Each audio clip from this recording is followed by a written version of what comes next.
দৌড়াচ্ছে এক ঝাঁক ডাইনোসর, যে কারোর চোখ আটকে যাবে এমন দৃশ্যে। প্রতি বছর ওয়াশিংটনের এমেরাল্ড ডাউন্সের রেস ট্র্যাকে আয়োজিত হয় ডাইনোসরের কস্টিউমে এমন প্রতিযোগিতা, যার নাম টি-রেক্স ওয়ার্ল্ড চ্যাম্পিয়নশিপ রেস।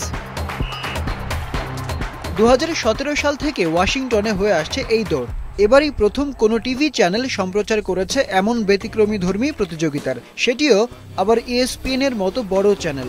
এবারে টি-রেক্স চ্যাম্পিয়নশিপে অংশ নিয়েছে 300 প্রতিযোগী।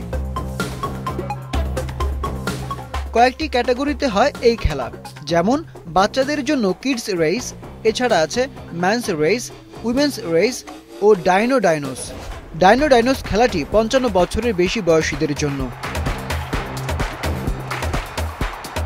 ডাইনোসরের পোশাকে স্কাই ডাইভিং প্রতিযোগিতাও হয়ে থাকে। টি-রেক্স কস্টিউম পরে যেন সহজেই ফিনিশিং লাইনে প্লেয়াররা পৌঁছাতে পারে, সেভাবেই তৈরি করা হয় এই বিশেষ পোশাক। যেহেতু হর্স ট্র্যাকে হয় এই প্রতিযোগিতা, তাই প্রতিযোগীদের কথা মাথায় রেখে সংস্কার করা হয় এই ট্র্যাক।